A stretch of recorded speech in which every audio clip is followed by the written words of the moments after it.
And false claims about the virus vaccine could cause some to be reluctant to be immunised.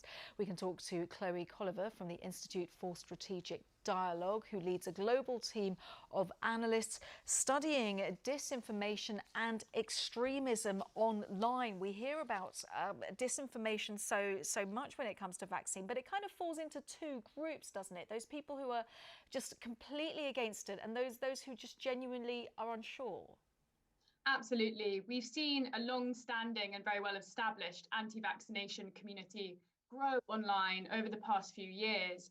And those are generally hard and fast believers in conspiracy theories that undermine any trust in any kind of vaccination. But what we've seen this year around the COVID-19 pandemic is a much broader milieu of general hesitant individuals who might not have the correct information about vaccinations and who might be vulnerable to receiving disinformation or being exposed to disinformation online. So that's a much bigger group that we're quite concerned about as we see these vaccines start to get rolled out. But this second group that can still potentially continue to spread that disinformation, how does one counter that? Absolutely, and the research has shown that family and friends are often the most viral spreaders of disinformation about vaccinations, not celebrities or known influencers or conspiracy theorists. So there's certainly a role for individuals and users online to play themselves in being very critical about the information they're consuming and making sure the sources are correct and that they trust where the information is coming from. But equally, government and public health authorities have a huge role to play here in getting good and evidence-based information out to people at speed and scale in what is an extremely fast-moving situation. And finally, the tech companies themselves, who have allowed anti-vaccination content and networks to flourish for many years, they have a role to play in either removing or demoting or at least labeling and fact-checking false information when it's going right to their platforms.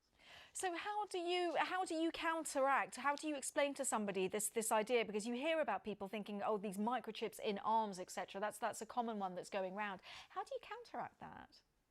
Sadly, conspiracy theories are often very well embedded in people's psyche, so it's a difficult kind of thing to counteract. But trusted messengers are really important. So people from their community or from institutions that they still have faith in could be the best messengers to get fact-based information to them. That's not necessarily always the mainstream media, the news, or authorities or government. So we have to think about other messengers who might be credible in their eyes to get them the right information.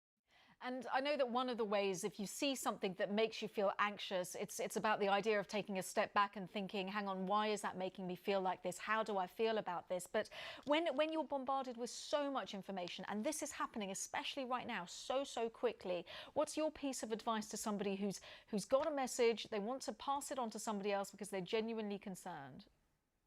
I'd say first, check the source. If you know where it's come from and it's an organization or an institution that you trust, and that has a good reputation for evidence-based reporting, then that's going to give you a strong signal that it's something that you can share with some faith that it will be good information for those around you.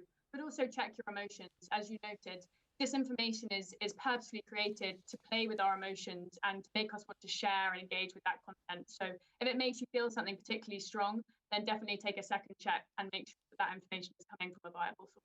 Yes, good advice. Chloe, thank you so much for that. Chloe Colliver from the Institute for Strategic Dialogue.